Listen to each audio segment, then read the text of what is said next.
Buenas tardes a todos, bienvenidos al webinar que hemos preparado de mano de la Escuela Alimentaria para revisar un poco las actualizaciones que tenemos en cuanto a la microbiología de aguas, que en el último año pues, ha habido varios cambios, sobre todo en el Real Decreto 3 de este año 23.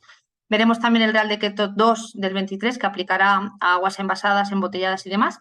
Y también el de Legionela, que aunque fue de finales del año pasado, pues también ha traído bastantes cambios y consideraciones importantes. Pues para quien no me conozca, yo soy Raquel Múrtula Corbí, soy licenciada en farmacia y soy especialista en microbiología. Llevo en el sector medioambiental más de 20 años y en los últimos años estoy un poco dedicada a más actividades de control de calidad. En el desarrollo de materiales de referencia microbiológicos, que pues son una herramienta muy importante para ayudar a los laboratorios a realizar los controles de calidad internos en el laboratorio, sobre todo de micro. Y también toda la parte de gestión y preparación de ensayos de aptitud, también microbiológicos en distintas matrices relacionadas con el agua y sus diferentes versiones, ¿no? del agua y también en algunas otras matrices sólidas. Como os decía, vamos a comentar algunas pinceladas de las grandes novedades que ha habido en este último año, me atrevería a decir, porque el Real Decreto 487 de Legionela salió en el junio del 22 y tenemos a la recién salidita del horno la norma UNE 1030, por todos llamada 1030, en realidad es la 10 millones o 100.030, que todo el mundo la conoce por la 1030 y yo no me sé el número original. Que también es relacionada con Legionela y que viene un poco todas a unificar nomenclaturas, a unificar parámetros, valores límite, etcétera. Y vamos a repasar un poquito a grandes rasgos las principales novedades que aplican en lo que es la microbiología del laboratorio, ¿vale? No tanto así lo que es la propia gestión, porque muchas de estas normas sí que tienen mucho impacto o han tenido mucho impacto, más bien legislaciones, perdón, mucho impacto en la propia infraestructura, en la propia organización, en la propia gestión del agua o de las instalaciones, pero nosotros nos vamos a enfocar en los grandes cambios que nos van a aplicar en cuanto a la microbiología a nivel laboratorio. En cuanto una de las principales cambios que ha tenido el Real Decreto 3 del 2023 de aguas de consumo es la propia definición, ¿no? La propia aplicación a diferencia del Real Decreto 140, que ya tenía su actualización en el año 2018 en el Real Decreto 902, que era el que estaba vigente hasta la publicación del Real Decreto 3, que ha derogado el Real Decreto 140, ¿vale? Que no así el 902, era una actualización del 140, obviamente de obligado cumplimiento y de aplicación, pero no derogaba al 140. El Real Decreto 3 2023 sí que deroga el 140, el 902, y por tanto es el que tenemos que cumplir actualmente. En el Real Decreto 140/902 se definía el agua de consumo como todas aquellas aguas, ya sea en su estado original, ya sea después del tratamiento, utilizadas para beber, cocinar, preparar alimentos, la higiene personal y para otros usos domésticos, sea cual fuere su origen e independientemente de que se suministren al consumidor a través de redes de distribución públicas o privadas, de cisternas de depósitos públicos o privados. Es decir, prácticamente pues casi todo lo que estaba relacionado con el agua de consumo, ¿no? el agua potable que llamábamos antes.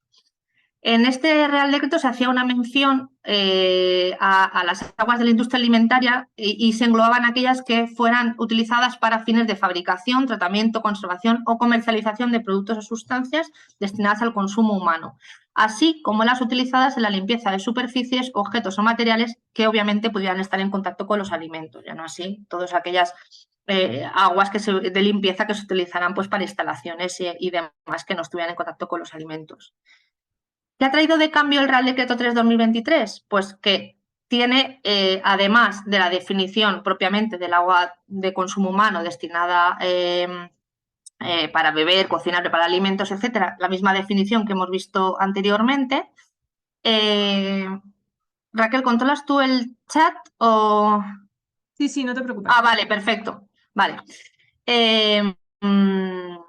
Como digo, además de la definición de agua de consumo, amplía la definición o las definiciones o las aplicaciones que puede tener este Real Decreto en la empresa alimentaria, mencionando las definiciones también de alimento, legislación alimentaria o empresa alimentaria, explotador o de la empresa alimentaria conforme al reglamento europeo. También incluye la denominación o la definición de agua de consumo en el ámbito de la empresa alimentaria, que van a ser todas aquellas aguas utilizadas en la empresa alimentaria para fines de fabricación, tratamiento, conservación o comercialización de productos o sustancias destinadas al consumo, y también las, como antes, las utilizadas en la limpieza de las superficies, objetos y materiales que puedan estar en contacto con los alimentos. Aparece un nuevo concepto de agua de proceso en la industria alimentaria, todas aquellas aguas utilizadas durante el proceso de fabricación de los alimentos con fines de refrigeración o producción de vapor o agua caliente en circuito cerrado y que no entran en contacto con los alimentos.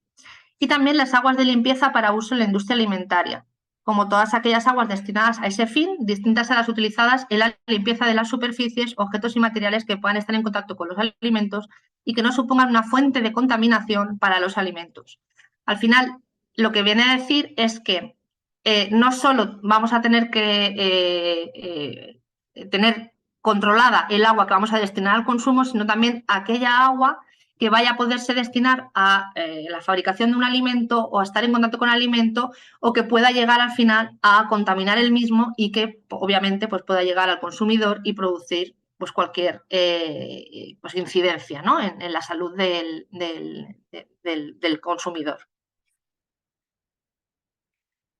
Además, este Real Decreto 3 del 2023 tiene un capítulo específico aplicado a la calidad en la industria, en la empresa alimentaria, que es el capítulo 6, y que tiene pues 7 artículos que indican, que no vamos a entrar en profundidad en ellos, porque al final, bueno, el Real Decreto 3 es un documento público que está a disposición de todo el mundo y se puede consultar en cualquier momento.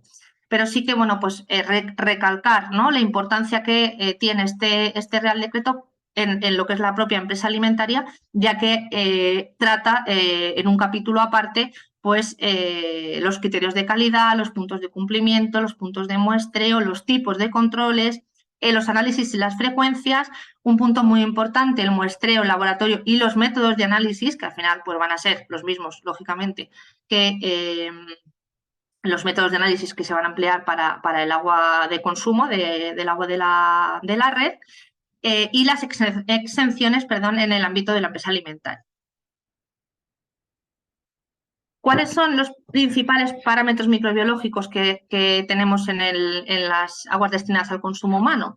Pues como ya habían sido realizados algunos de los cambios en la Directiva Europea de 2184 del año 2020, que por fin se traspuso en el Real Decreto 3 de 2023, en enero de este año. Los parámetros microbiológicos serían Escherichia coli, con un recuento de 0 unidades formadoras de colonia en 100 mililitros, enterococos también con 0 UFCs en 100 mililitros, Clostridium perfringens, que se analizará pues, según la evaluación de los riesgos y por supuesto, en todos los análisis completos, y además también se va a utilizar como un parámetro indicador para evaluar la eficacia de las limpiezas de los depósitos en un nuevo concepto de análisis que han denominado, esperar que me acuerde, que no me acuerdo del nombre, que es un nombre un poquito extraño, que se llama, ahora lo voy a encontrar, control operacional, perdonad, que no me salía la palabra, el control operacional, como digo, para evaluar que las limpiezas, ¿no?, de los depósitos y demás han sido correctas, es uno de los parámetros que se utiliza como indicador. También como novedad, la introducción del parámetro Legionella SPP, con un valor paramétrico inferior a 100 UFCs en la red de distribución y que se va a analizar sobre todo en aquellos edificios que han llamado edificios prioritarios. ¿Qué son estos edificios prioritarios? Pues son edificios que son pues, tipo hospitales, hoteles, residencias de ancianos, centros penitenciarios, colegios, etcétera, donde bueno, pues pueden afectar estas instalaciones grandes a una población a veces susceptible o no, y una población pues, muy elevada, ¿no? En cuanto a los parámetros e indicadores, las baterías coliformes, también con 0 UFCs en 100 mililitros. Otra novedad, los colífagos somáticos. En la Directiva Europea del año 2020, los colífagos somáticos solamente se tendrían que analizar en las aguas no tratadas, ¿no? en el agua de entrada, para bueno, pues, evaluar un poco la calidad del agua que entra. Pero en el Real Decreto 3 del 2023 se ha incluido el análisis de los colífagos somáticos en todos los análisis completos, ¿vale? No sé si estáis familiarizados con los conceptos de los tipos de análisis, pero el Real Decreto define, según la periodicidad y según el tipo de control que se vaya a hacer y el punto de muestreo, y las analíticas que lleva, unos tipos de análisis, como este que os decía antes, el control operacional, el análisis completo, el análisis no me sale ahora el otro nombre, el control de rutina, el análisis de control, etcétera. Son distintos tipos de análisis que, bueno, pues el Real Decreto 3/2023 nos va a indicar dónde se tiene que realizar esos tipos de análisis y con qué frecuencia, ¿vale? Esta es una también de las importantes novedades. Como digo, no las voy a resaltar en la sesión de hoy porque además aplicarían fundamentalmente a lo que es la propia gestión de los gestores del agua, más que al propio laboratorio. En cuanto al recuento de colonias A22, también ha cambiado el valor paramétrico, siendo a la salida un recuento inferior a 1000 unidades formadoras de colonia por mililitro, y en la red de distribución pues se deben de hacer una evaluación y no detectar pues, cambios anómalos en lo que es el propio control, ¿no? Con, como digo, menos de 100 UFCs por mililitro. Resaltar, como digo, los dos parámetros que han cambiado, ¿no? O que se han incluido en este nuevo Real Decreto 3 de 2023, que son la Legionela SPP y los colífagos somáticos. En cuanto a Legionela SPP, también un punto importante, aunque luego vamos a ver un poco algunas cosas en detalle. El Real Decreto 3/2023 nos va a decir que en el caso de que se supere esta concentración, este valor paramétrico de 100 UFCs por litro en la red de distribución, deberemos de confirmar si es Legionella pneumófila. Legionella pneumófila es la especie dentro del género Legionella que es generalmente la que más, el 70 o el 90% de las enfermedades producidas por Legionella son causadas por esta Legionella pneumófila. Y bueno, pues el Real Decreto dice que en el caso de que se supere este valor paramétrico, debemos de confirmar que no se trate o si se trate de Legionella, identificar si se trata de Legionella pneumófila. Esto ha generado bastante controversia, que luego lo uniremos al Real Decreto 483 del año 2022, porque la norma de identificación o de cultivo de Legionella SPP, la 11731, solamente, aunque describe cómo identificar Legionella pneumófila, solamente permite informar de Legionella SPP. Y por tanto, se ha creado bastante debate entre las entidades de acreditación y los laboratorios, en el sentido de que, bueno, si tengo obligación de identificar si es Legionella pneumófila y todas las colonias que yo lo identifico y confirmo son Legionella pneumófila, ¿por qué no puedo estar acreditado para informar como Legionella pneumófila? Y bueno, pues el debate, como digo, está sobre la mesa y no sé muy bien en qué punto quedará, porque ya os digo que en algunos países sí que se permite la acreditación, por ejemplo, para Legionella pneumófila, pero en España de momento está la cosa un poco en el aire. En cuanto a los parámetros los métodos, perdón, de análisis que nos indica el Real Decreto 3/2023, que como digo, todos los laboratorios que realicen controles para aguas de consumo cumpliendo este Real Decreto deben realizar los ensayos para cada uno de los parámetros siguiendo los métodos de ensayo que se indican en el propio Real Decreto, ¿vale? Que son los que tenéis en la tabla. Además, los laboratorios que tengan, que realicen estos ensayos de estos parámetros deben de tener la acreditación en base a estas normas, por supuesto la acreditación del 2025, ¿vale? En el caso de la industria alimentaria, el Real Decreto indica que para los laboratorios que gestionan más de 5.000 muestras de aguas de consumo, los laboratorios tendrán que estar acreditados antes del 2 de enero del 2024, es decir, ya queda poco. Y en el caso de laboratorios que gestionen o de empresas que gestionen entre 300 y 5.000 muestras, se les prorroga hasta el año 2028. ¿Vale? En el caso de las empresas o los laboratorios que gestionan aguas de consumo solamente pues, no relacionadas con la industria alimentaria, los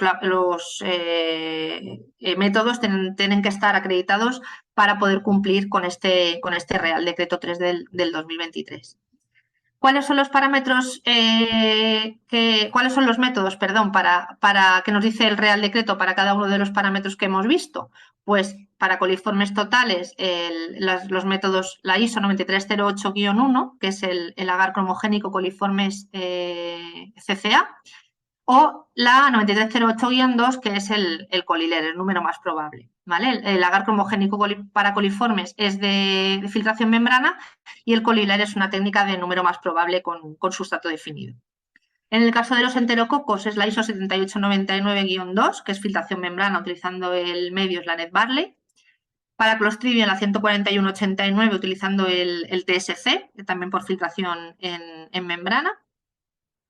El recuento de colonias a 22 utilizando la ISO 6222 con el agar extracto de levadura. En el caso de Legionella SPP, con las salvedades que hemos comentado hace un momento, la ISO 11731.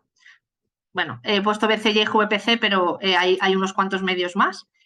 Y en el caso de los colífagos somáticos, la ISO 10705, la parte 2 o la parte 3, ¿no? Que generalmente es con el medio semisólido, MSA sólido y semisólido. Además, el Real Decreto 3/2023 publica algunos métodos alternativos equivalentes porque aunque los métodos, o sea, no todos los métodos que se declaran como equivalentes lo son y por lo tanto no pueden ser utilizados para cumplir las directrices de este Real Decreto. Y me explico. El Real Decreto lo que dice es que para demostrar que un método alternativo sea equivalente al método indicado en la norma ISO, tiene que haber pasado un estudio de equivalencia conforme a la ISO 17944. En este caso, en este Real Decreto se incluyen para Clostridium perfringens el medio de cultivo, el TSC-MUP, que es el MUP es un reactivo fluorogénico que lo que hace es que bueno, pues las colonias que son Clostridium perfringens van a dar fluorescencia por descomposición de este reactivo, ¿no? Cuando al crecer el Clostridium se metaboliza este reactivo y libera fluorescencia, ¿vale? ¿Por qué se ha incluido este método como equivalente? Porque el método de la 141-89, perdón, para el TSC por filtración requiere una prueba de confirmación que utiliza fosfatasa ácida, que es un reactivo cancerígeno, ¿vale? Y por eso, bueno, pues cuando se cambió, porque en el anterior Real Decreto 140 estaba el MCP, que se confirmaba las colonias por vapores de amoníaco. Cuando cambió al Real Decreto 902, todo el mundo se armó bastante revuelo con el TSC y la fosfatasa, porque era un reactivo cancerígeno y tal. Y entonces, bueno, pues los laboratorios y la Asociación Española de Entidades de Abastecimiento se pusieron de acuerdo para, bueno, pues desarrollar este estudio de equivalencia para no tener que utilizar este reactivo cancerígeno y es el medio de cultivo TSC-MUP. También está aceptado como equivalente el uso del enteroler de W, que es un método también cuantitativo, con el Quantitrae, también desarrollado por IDEX, igual que el Coliler, y también, como digo, es un número más probable. Puede ser que veáis en el mercado o conozcáis que bueno, pues existe otro enteroler, ¿vale? Que no es el enteroler de W, que es de Drinking Water, que es el que sí que se puede utilizar para cumplir con los requisitos del Real Decreto 3, ¿vale? No el enteroler, que no es el específico para aguas de consumo, ¿vale? Para el DW. Vale. ¿Qué es lo que, bueno, pues en todas estas novedades que se estaba contando y muchas más, por supuesto, porque al final en un ratito tampoco da tiempo a contar todas las principales novedades o los cambios significativos que ha tenido, porque no es objeto tampoco de este rato. Las podemos encontrar en nuestro curso de microbiología de aguas aplicada al laboratorio. En este curso lo que hacemos es, bueno, pues estructurar desde el inicio del por qué estudiar las aguas, de cuáles son los microorganismos que encontramos en el agua, que tenemos que buscar en el agua. Obviamente en el agua hay un montón de microorganismos, pero cuáles son aquellos que más relevantes y cómo buscarlos. Por supuesto, el marco legislativo y que nos ampara y los criterios microbiológicos, que como digo, este tema lo hemos modificado mucho en este último mes, porque con todos estos cambios que estamos resumiendo hoy. Profundizaremos también en todo lo que son los materiales, los reactivos, los equipamientos y los medios de cultivo. Yo soy una gran amante del medio de cultivo y se focaliza mucho en la importancia, ¿no?, del medio de cultivo, como ahora veremos. También los controles de las condiciones ambientales, por supuesto, para no contaminar, ¿no?, tener controlado todo nuestro ambiente para saber si realmente lo que encontramos en la muestra procede de ella misma o la estamos introduciendo nosotros. Un punto importantísimo, la toma de la muestra y el transporte al laboratorio, ¿no? Yo siempre digo que al final el resultado de un análisis no es solo el número que se indique, ¿no?, o el resultado final, presencia, ausencia, esta cantidad. Este resultado lleva mucho más detrás, ¿no? Desde la toma de muestra, que es un punto importantísimo, en la industria alimentaria lo sabemos bien. El transporte, por supuesto, al laboratorio, porque en micro puede afectar y mucho, ¿no?, a la calidad de la muestra o al propio parámetro, ¿no?, incluso de favorecer su crecimiento o de realmente que ya no haya un resultado que sea falso o negativo por un exceso de transporte o unas condiciones de transporte inadecuadas, ¿no? Y, por supuesto, todo lo que engloba, ¿no?, la calibración de los equipos, como ahora veremos, como yo decía, el medio de cultivo, ¿no? Pensar que estamos hablando de una concentración que se nos está exigiendo un valor de 0, es decir, que si encontramos una unidad formadora de colonia, esa agua puede ser no apta para el consumo humano y, por tanto, nuestro medio de cultivo, nuestro método, tiene que ser capaz de detectar esas concentraciones tan bajas, ¿vale? Porque va a ser la diferencia entre un apto o un no apto, por ejemplo, ¿no? Que es cuando estamos hablando de esas concentraciones tan bajas y, por tanto, tenemos que asegurar que la calidad de todo lo que rodea al ensayo es adecuada. Conocer en profundidad todas estas metodologías que acabo de mencionar, todas estas ISO, las vemos en detalle a lo largo de nuestro curso de microbiología de aguas.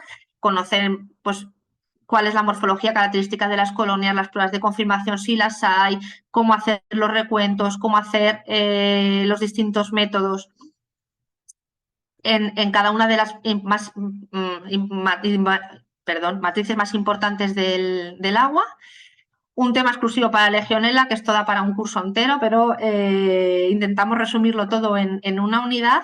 Y, por supuesto, pues al final, una vez que tenemos todo, cómo expresamos esto al cliente y cuáles son, pues bueno, la forma de hacer los cálculos que aplican en cada uno de los casos siguiendo las normas, tanto las propias normas de cada uno de los microorganismos como las normas generales que nos aplican, ¿no? Y que ahora vamos a ver un poco.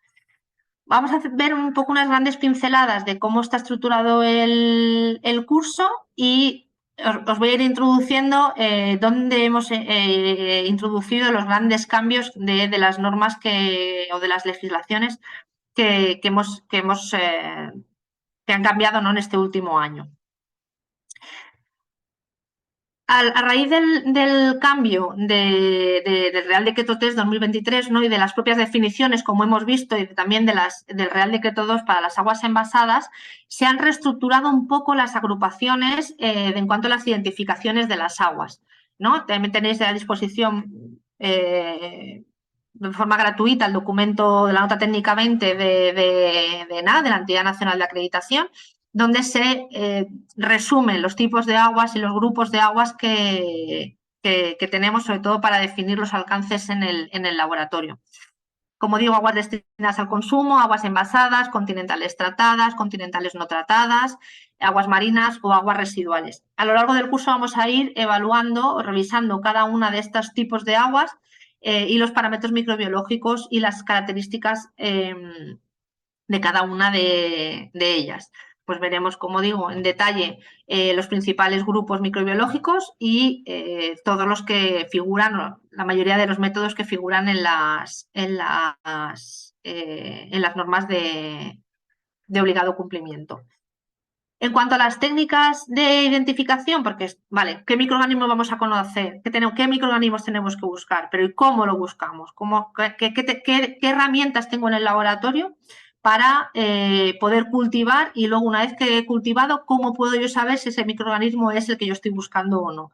Pues vamos a ver qué se requiere para el cultivo de un microorganismo. Pues primero conocer qué microorganismo quiero buscar, saber cuáles son sus condiciones óptimas de crecimiento en cuanto a temperatura, pH, atmósfera, si es aerobia, anaerobio, si es microaerofílico, si requiere una presión atmosférica, una presión osmótica concreta, el tiempo que lo vamos a tener que dejar incubando. No es lo mismo dejar una levadura que va a tardarnos 3 o 4 días en crecer, una legionela que me puede tardar hasta 10 o un coliforme que en 24 horas tengo el resultado, ¿no?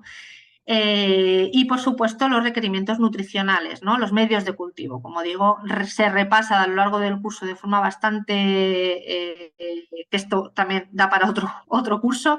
La norma 111.33 del 2014 y las dos adendas posteriores, del 18 y del 20, que repasamos en profundidad todo lo relacionado, como digo, con los medios de cultivo. En cuanto a las técnicas de siembra, pues también conocemos cómo hacer cada una de las principales técnicas que disponemos en microbiología: la técnica de vertido en placa, el reparto en placa, la filtración en membrana.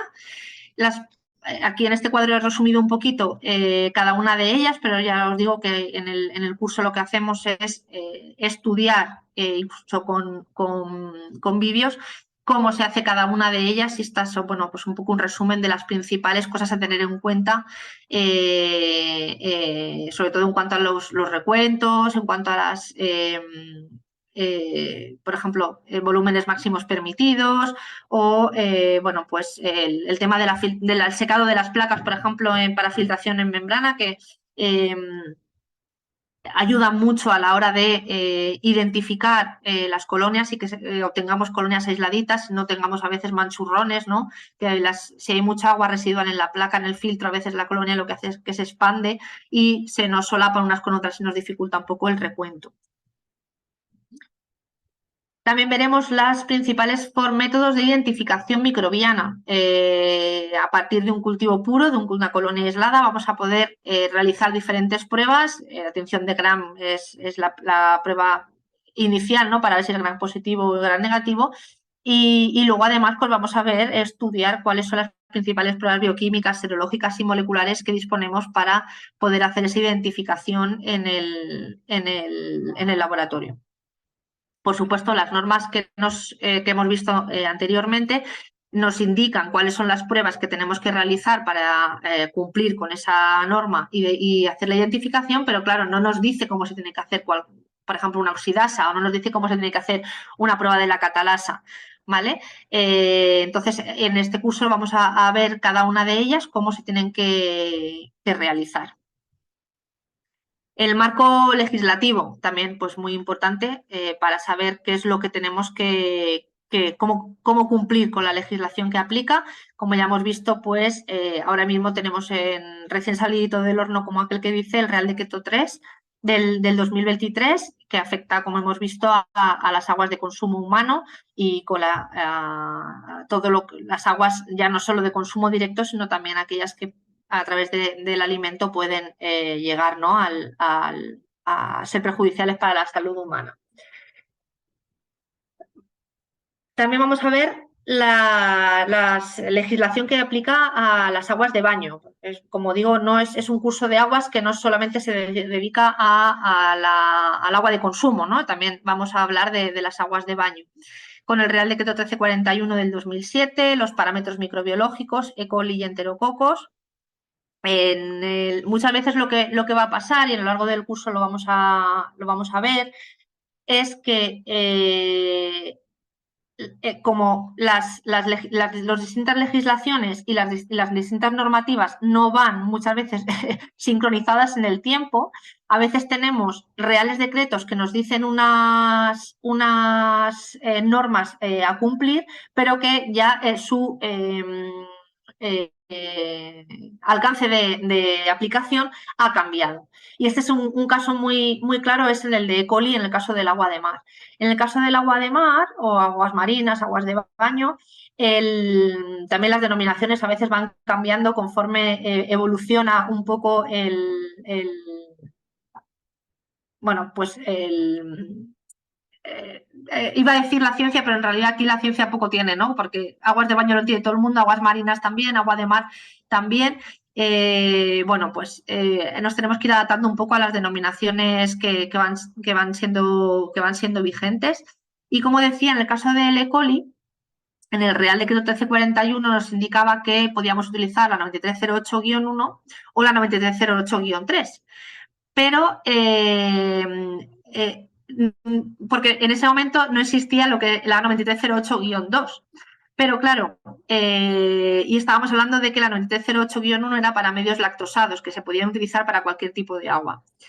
Cuando en el año 2014, si no recuerdo mal, aparece la 9308-1 y la 9308-2, los alcances de aplicación, y esto es muy importante que lo tengamos en cuenta, cuál es el alcance de aplicación, como digo, de cada una de las normas. ¿Por qué? Porque la 9308-1, que es el CCA, el agar cromogénico para coliformes, solamente es de aplicación para aquellas aguas que tienen un bajo fondo, una baja carga de microorganismos. Entonces, solamente es de aplicación para aquellas aguas tratadas, es decir, aguas de piscinas, aguas envasadas o aguas de consumo. Quedan fuera por completo de este alcance las aguas de baño, las aguas continentales, las aguas residuales, etc. Y por tanto no se podría utilizar en este caso. La ISO 9308-3 es para coliformes en aguas residuales y por tanto también quedaría fuera del alcance de esta norma. ¿Cuál es, si queremos utilizar la ISO 9308, la que aplicaría? La -2, que es el coliler, el número más probable, que sí que es apto para todo tipo de aguas. Por eso digo que es muy importante que estemos al día de las legislaciones y de las revisiones de las normas, porque muchas veces tenemos normas antiguas o legislaciones antiguas que se contradicen unas a las otras. Es por eso que, como os decía al principio, en estas revisiones que hemos tenido de las legislaciones en este último año, se ha intentado que donde había discrepancias, unificarlas, ¿no? Y ir todas bajo el mismo criterio para que no hubiera esas diferencias entre un documento u otro. Bueno, hay aquí distintas, en función de la procedencia del agua, del agua de mar, del agua de baño, si es agua continental o es agua costera, pues los límites que tenemos tanto para enterococos como para E. coli para su evaluación, ¿no? y su control. También vamos a ver el agua de piscina, que lo regula el Real Decreto 742 del 2013, con los parámetros E. coli, Pseudomonas y Legionela en el caso de que sean piscinas climatizadas o que produzcan aerosolización. Y veremos también pues, las normas, como digo, que les aplican. En este caso, tampoco podríamos aplicar la ISO 9308-3, puesto que es solamente para aguas residuales y un agua de piscina es un agua continental tratada. Sí que podríamos utilizar el 9308-1, puesto que es tratada y por tanto es un agua que entraría en la aplicación, en el alcance, perdón, de la norma, y el Coliler, como os he dicho, la 9308-2, porque es apta para todo tipo de aguas. Raquel, una pregunta. Claro, A lo las que mejor una hagan falta. tontería lo que voy a No, preguntar, no. pero ahora hay mucha variedad de tipos de piscinas. O sea, antes eran las típicas de cloro y ya está, pero ahora a lo Ujú. mejor pues una comunidad o bueno, una piscina comunitaria puede tener un tratamiento con sales o con otro tipo de filtro y demás. ¿Eso siempre tiene la misma legislación al ser agua de piscina? Claro, a ver, si es que la legislación, como hemos visto, es bastante antigua, es del año 2013. Claro, parece que no, pero en estos años que han pasado, bueno, que ya son 10 años que han pasado, hace 10 años todo este tipo de aguas distintas, ¿no? Sobre todo estas que ahora se llevan mucho, las aguas simulan aguas de mar,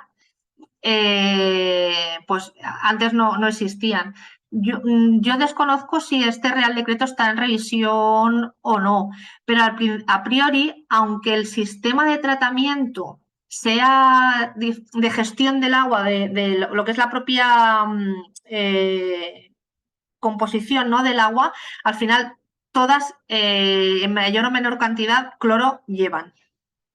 Entonces, se podrá tratar con distintos biocidas y con distintos compuestos que estarán permitidos o no, pero al final los parámetros, porque son parámetros los microbiológicos que pueden afectar a la salud humana, no, no creo que cambien mucho. Al final, E. coli es por un indicador de contaminación fecal y por tanto, pues si en el agua pues no es del todo, ¿no? Que, bueno, hay escapes, y Pseudomonas, que es un microorganismo que puede causar infecciones de oídos, infecciones en la piel y tal. Entonces, no creo que cambien mucho los parámetros en cuanto a microbiología. No creo que cambien mucho por esta razón, porque son los microorganismos que a priori tienen más sentido que puedan, primero, resistir el cloro, porque ambos lo resisten, y de las concentraciones, por supuesto, que estamos hablando, que al final son concentraciones saludables, ¿no? Que no pasa nada si te das un trago del agua de la piscina. Y Legionela, por supuesto, en todos aquellos vasos que tengan riesgo de hacer aerosolización y poder, sobre todo, pues eso, en jacuzzis y tal, que Legionela el agua calentita le va mucho. Entonces, no, los parámetros no creo que de actualizarse el Real Decreto, que no lo desconozco si está en revisión, no es algo que se comente, no creo que cambiaran mucho los propios parámetros. Muchas gracias. Nada, a ti. Como decía, el material de laboratorio, equipos, medios de cultivo, pues vamos a ver todo lo relacionado con el equipamiento, los inventarios, la importancia de las calibraciones. Como digo, es una parte muy importante en el laboratorio, dependiendo también, obviamente, bueno, pues no es lo mismo que estemos filtrando 100 mililitros a que estemos filtrando uno, ¿no? Pues el error que vamos a cometer filtrando 1 mililitro para hacer o analizando 1 mililitro, por ejemplo, para hacer unas aerobias, no nos podemos permitir tener una pipeta con un error de más o menos 0,5, porque entonces ya estamos duplicando, ¿no? Si estamos, no es lo mismo hacer un mililitro que 1,5 mililitros, ¿no? Entonces tenemos que tener todo esto bajo control y además que sea fácilmente identificable en el propio laboratorio, ¿no? Con un sistema, por ejemplo, de etiquetas de semáforo, como llamamos. Repasamos la norma ISO 8199, que para aquel que no la conozca es una norma de referencia en calidad del agua en cuanto a los cálculos y a las metodologías y a todas las recuentos que tienen relación con micro. Y nos da también, bueno, pues todas esas, en el caso de que la norma de referencia no lo indique, unifica un poco los criterios en cuanto, por ejemplo, a temperaturas de almacenamiento, de algunas temperaturas de incubación o el atemperado de los medios, que también es muy importante para los medios que tienen que estar fundidos antes de su uso. Un cambio significativo que hubo con la revisión de la última revisión del 8199, que si no recuerdo mal fue en el año 2018, fue el cambio en el porcentaje de error permitido en los volúmenes y en las masas. Siendo el 2% si el valor indicado es crítico para el funcionamiento del método, los resultados del ensayo, por ejemplo, los volúmenes de inóculo, como digo, o de los diluyentes, y 5% en el caso de que el valor indicado no sea crítico. En el caso de las masas, que también es un tema importante, sobre todo para aquellos laboratorios que nos preparamos el medio de cultivo en el in-house, se permite un error máximo de un 1%. Todas estas consideraciones las tenemos que tener en cuenta a la hora de planificar nuestro plan de calibraciones, a la hora de, bueno, pues revisar toda nuestra sistemática de trabajo, porque a la hora de una acreditación pues nos lo van a pedir, ¿no? Estudiaremos también los distintos tipos de esterilización, calor seco, húmedo, por inmersión, por filtración. Como digo, importantísimo de la norma ISO 11133 de control de calidad de los medios de cultivo, que la veremos muy en detalle y he querido resaltar solamente lo que es la parte importante de los controles de calidad. En cuanto a productividad, selectividad y especificidad, y las concentraciones también es un punto muy importante que hacemos bastante énfasis en el curso, es las concentraciones que nos indica la norma que tiene que tener la suspensión para realizar este tipo de controles. En esta norma aparecen una serie de tablas que luego todas las revisiones de las normas posteriores ya las incluyen, que nos indican las cepas que debemos de utilizar para hacer estos controles según el tipo de medio de cultivo. Y es como digo, muy importante. Los criterios de calidad para la productividad, en el caso de los medios no selectivos, generalmente es un 70%, en los medios selectivos es un 5%, y en el caso de que nos salga mayor del 140%, habría que investigar el por qué, porque no es normal, ¿no?, que tengamos una recuperación tan elevada. En cuanto a la selectividad, lo mínimo es de 2. Estudiaremos, como digo, cómo hacer cada uno de estos parámetros para evaluar la calidad de los medios de cultivo. Como ya os he Raquel, dicho, disculpa, dime. nada, era para informarte, son más o menos -4, para que lo tengas en cuenta. Venga, pues vamos a correr. Vale, como os decía, una parte muy importante de mi trabajo es el desarrollo y la preparación de materiales de referencia microbiológicos, y este es un punto muy importante también en el laboratorio de microbiología, ¿no? El saber el microorganismo y conocer y tener material de referencia, cepa de referencia, para saber de qué se trata, ¿no? Con qué es lo que estoy buscando. Y bueno, pues también a lo largo del curso estudiamos en profundidad cómo trabajar con cepas de colección, cómo trabajar con cepas de reserva, cómo trabajar con cepas de trabajo, qué es cada una de ellas y cómo trabajar con los materiales de referencia. Condiciones ambientales, lo paso todo, voy a ir bastante más rapidito, ¿vale? Porque es que yo ya se lo decía a Raquel, yo me embeleso y se nos pasa el tiempo. Controles ambientales. Muy importante tener controlados los puntos que son críticos en el laboratorio y realizar controles tanto de superficie como controles ambientales, para asegurarnos que el resultado que nosotros estamos dando de la muestra es de la muestra y no es del entorno que le rodea, ¿vale? De que no, el laboratorio está en las condiciones óptimas. Veremos cuáles son los límites, veremos cuáles son las formas de tomar las muestras. Como vais a tener a disposición la presentación, si después surge alguna duda, pues también podéis recurrir a la escuela que os ayudamos a solventarla. Formas para hacer los controles de superficie y algunos de los límites aconsejados en la bibliografía que también estudiaremos. Como ya os he dicho, la toma de muestra es esencial en microbiología de agua, sobre todo porque las aguas, una vez que se sacan, los microorganismos, una vez que se sacan de su entorno, el agua carece de materia orgánica y, por tanto, los microorganismos son susceptibles de morir, ¿no? Si el proceso de transporte es demasiado largo y no se conservan en las condiciones adecuadas. La toma, como sabéis, debe ser representativa y homogénea. Es muy importante que la toma esté bien hecha. De hecho, también el Real Decreto 3 de 2023 nos va a hablar de la necesidad de acreditar los procesos de toma en muchos de los casos. Y se menciona, como os decía, en los últimos reales decretos, en las últimas revisiones de los reales decretos, hay capítulos específicos o anexos específicos para el control y las tomas de muestras. Hablaremos también de los tipos de envases. Por supuesto, en microbiología hablamos siempre de envases estériles. En el caso del agua potable es necesario neutralizar los desinfectantes que tenga el agua, generalmente con tiosulfato. Y estudiaremos en detalle también todos los diferentes procedimientos de llenado según el punto de toma que tengamos o el tipo de muestras que vayamos a analizar. Como ya decía, la importancia del muestreo, también veremos pues las distintas normas que nos dicen cuáles son los tiempos máximos y mínimos entre la toma y el inicio del análisis.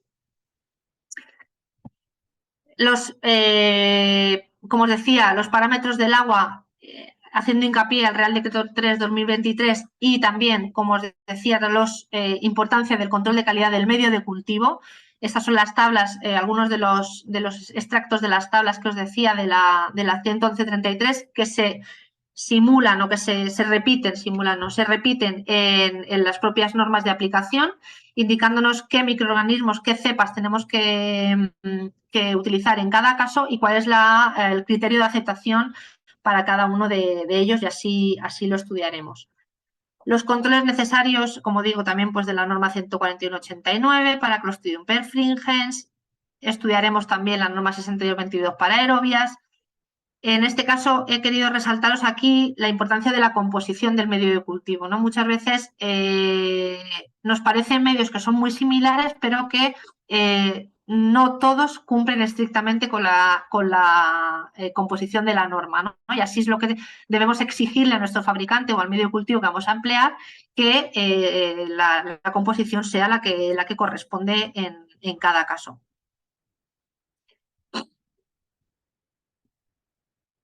Lo paso también muy rápido. Estudiar las otras matrices que no son el agua de consumo, como las aguas minerales con el Real Decreto 2/2023, como os he comentado, aguas de piscinas, de baño, aguas continentales residuales, aguas regeneradas, y cada uno de estos métodos que tenéis en los cuadros son estudiados en profundidad. El gran tema, Legionela, como os he comentado, se han incluido en la revisión que estamos trabajando y que vamos a terminar en breve de este curso de microbiología de aguas, los principales cambios que ha habido también en cuanto a Legionela, ¿no? El Real Decreto 487 del 2022. Este Real Decreto levantó ampollas desde el minuto 2 que se publicó y, de hecho, está en revisión otra vez, porque la sociedad científica, las empresas de tratamiento, las empresas de desinfección se alzaron y levantaron un montón de consultas al Ministerio y la norma, o sea, el Real Decreto, como digo, está nuevamente en revisión. Porque, ha habido algunas cambios importantes, como por ejemplo la frecuencia de análisis, ¿no? Fijaros que se ha triplicado los análisis de Legionela, por ejemplo, en las torres de refrigeración ha pasado de ser trimestral a mensual, y no así las aerobias, que ha pasado al revés, ¿no? De mensual a trimestral, cuando al final lo que intentamos es conocer un poco en las aerobias la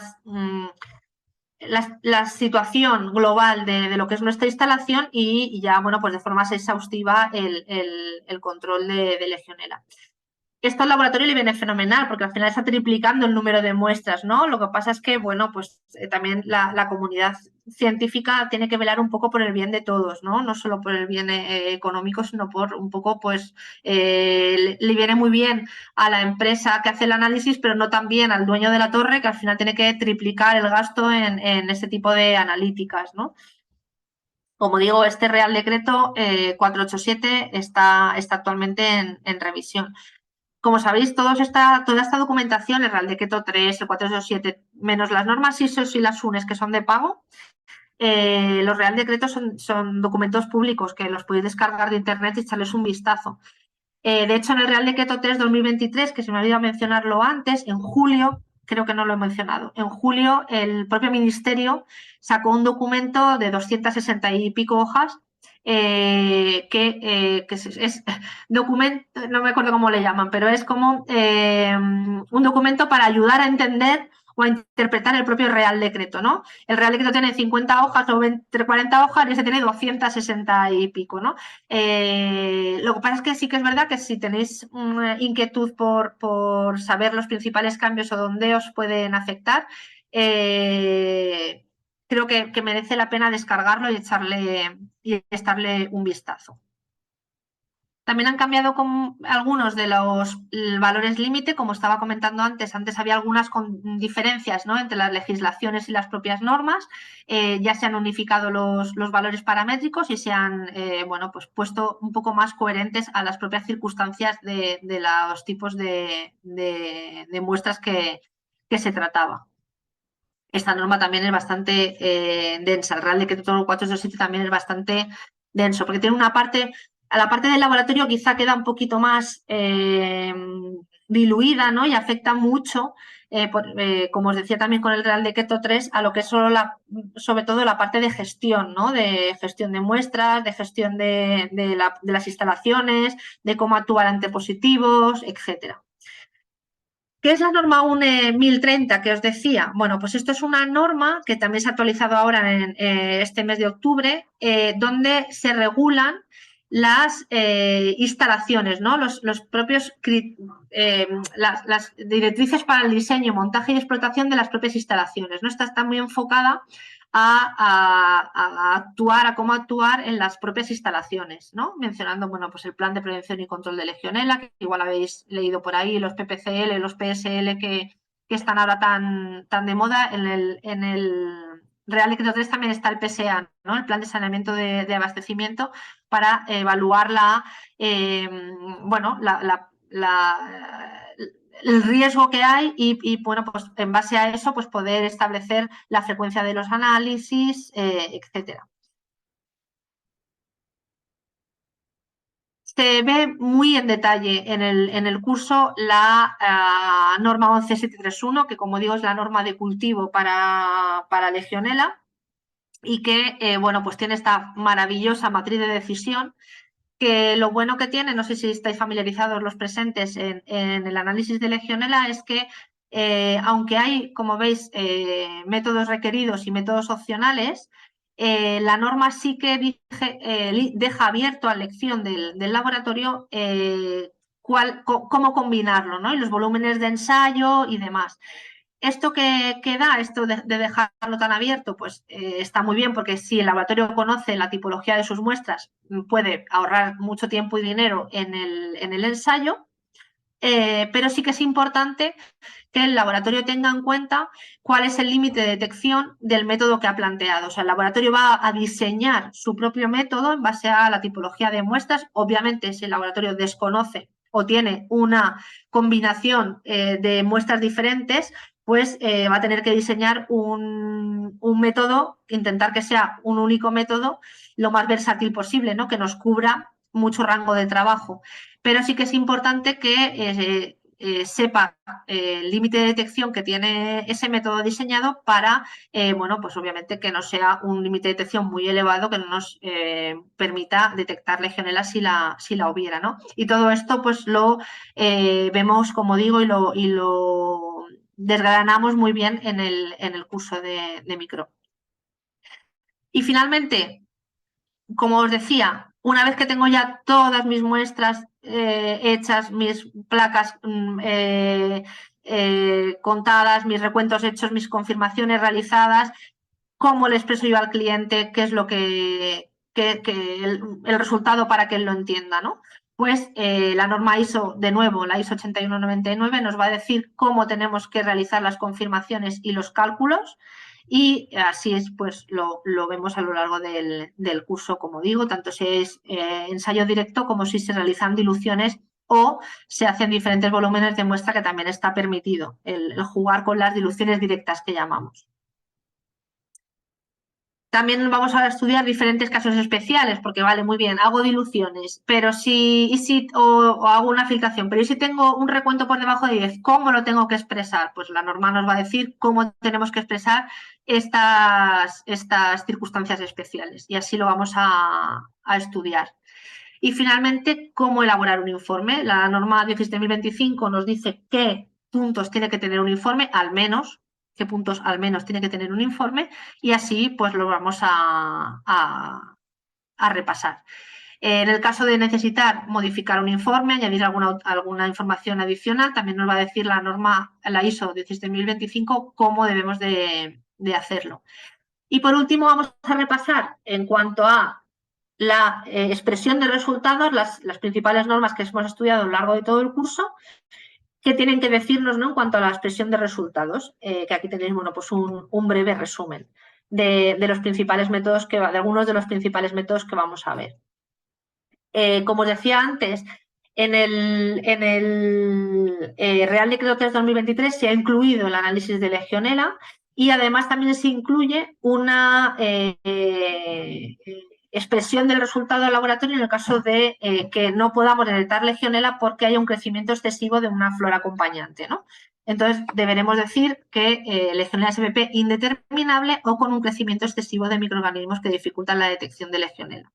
Al final, todas las distintas normas y legislaciones y distintas referencias están muy entrelazadas, como veis, ¿no? Entonces, es muy importante que conozcamos y respetemos todas las legislaciones y normas aplicables a cada matriz y su alcance, como hemos visto, por ejemplo, en la 9308-1, 2 y 3. Controlar todas las etapas del proceso, que son todas importantes. A veces solo le damos importancia al que firma el resultado, ¿no? El abajo firmante, que digo yo, bueno, pues el director técnico. No, pero hay mucho detrás. Y todas las etapas son súper importantes. La cocina que digo yo, quizás es la parte más desagradecida, ¿no? El que está preparando el medio, los controles. Pero es que yo puedo hacer un análisis buenísimo, pero como el medio de cultivo sea malo, el análisis no sirve para nada. Y al final, todos somos partes de un gran engranaje, ¿no? Y todos los eslabones somos importantes en la cadena. Y así lo tenemos que sentir, ¿no? Trabajemos en el punto de la cadena en el que trabajemos. Todos somos importantes para el resultado final. Y al final de todo ello va a depender que demos un resultado de calidad y, por supuesto, que podamos asesorar, ¿no?, al cliente, que muchas veces es una empresa, bueno, pues una empresa privada o un cliente que no conoce los tecnicismos, y que nosotros tenemos que ser capaces de asesorarle de la mejor manera. Y corriendo un poquito, y perdonar que al final siempre se me va el tiempo y muchas cosas que me dejo en el tintero, ¿no? Pero bueno, espero haber cumplido un poco con vuestras expectativas, y aquí estoy para lo que queráis consultar si tenéis alguna duda. Bueno, por mi parte, Raquel, súper interesante. La verdad que, aunque era mucha cantidad, lo has plasmado perfecto, son, vamos, súper puntual, así que muy bien. La verdad que a mí me ha gustado mucho y me parece Gracias. un tema súper interesante que muchos de nosotros, vamos, yo me incluyo, no tenemos mucha idea, y es que al fin y al cabo el agua es, como tú dices, un eslabón que donde no aparece. y a veces creo que le damos la importancia mucho menor de la que tiene. Y luego pues nos llevamos a la cabeza, o sea, la mano a la cabeza cuando a lo mejor sale un problema y echamos la vista a otro sitio antes de decir, oye, esto se está haciendo bien, que es un, vamos, un pilar básico. Así que Ujú. enhorabuena, súper interesante. Ajá, Y nada, doy gracias. paso a algún compi si quiere alguna duda, alguna curiosidad. Tienen nuestros correos electrónicos, las redes sociales y demás por si quieren cualquier duda, nos pueden, vamos, nos pueden escribir y te pasamos la duda y demás. Perfecto. Y nada, a ver si, bueno, por el chat te están felicitando. Ah, Muchas muchas gracias por gracias. toda la información, muy interesante, así que súper, súper bien. Gracias a vosotros. No sé si, me imagino, igual alguien se ha quedado con ganas de profundizar más en el propio Real Decreto y tal, pero es verdad que da para tanto bueno, cada uno entiendo que en el punto de su empresa o en el sector donde trabaje o en el sector donde le aplique, ¿no? Pues igual le aplica más un punto de la norma o del Real Decreto que otro. Entonces, bueno, al final nos hemos centrado en lo que afecta solo a lo que es la micro, pero ya os digo que hay mucho más y si alguno pues necesita algún soporte adicional, que no dude que se lo respondemos. Muy bien. Pues si quieres, Raquel, pasamos las diapos para que vean un poco hablando del curso y demás, ¿no? Este webinar está incluido dentro de nuestro curso de microbiología de agua, donde Uh -huh. Raquel es la docente y también la tutora, por lo que ella os resuelve cualquier duda y demás. Nada, este curso es un curso súper interesante, como habéis visto, tiene 40 horas de duración, no tiene horario, es a vuestro ritmo y por lo general son 4 meses para finalizarlo, que lo finalizáis antes sin problema, ¿vale? Para la empresa, para todo aquel que esté trabajando en una industria, en un laboratorio, que nos pregunte, ¿vale? Porque es 100% bonificable, por lo que el curso os saldría totalmente gratuito. Y si eres estudiante, estás desempleado o eres residente en Latinoamérica, puedes preguntarnos por el descuento también del 20%, ¿vale? Y nada, si quieres pasa. Y para que vean un poquito cómo se estructura, bueno, algunos ya lo conocéis, nuestra plataforma, pero bueno, así a grandes rasgos, pues la plataforma tiene diferentes apartados donde podéis poneros, perdón, en contacto con bien Raquel o con nosotros. Tenéis los recursos donde podéis encontrar, como bien ha dicho Raquel, los reglamentos que son de descarga gratuita y demás. Y bueno, pues nada, los cursos tienen sus tipos test, tienen sus actividades prácticas y son súper, vamos, es fácil la intuición en la plataforma como podéis ver. Tenéis arriba vuestro avance, el 75% de avance como pone ahí. Y nada, cualquier cosita, estamos en contacto. Nos podéis escribir a la escuela, ¿vale? En el correo de info@escuela alimentaria. Nos podéis llamar al número de teléfono que aparece ahí, que os lo atenderé yo. Y también tenemos WhatsApp, por si alguna vez os pilla mal liado o lo que sea, nos mandáis un WhatsApp y os respondemos a la mayor brevedad.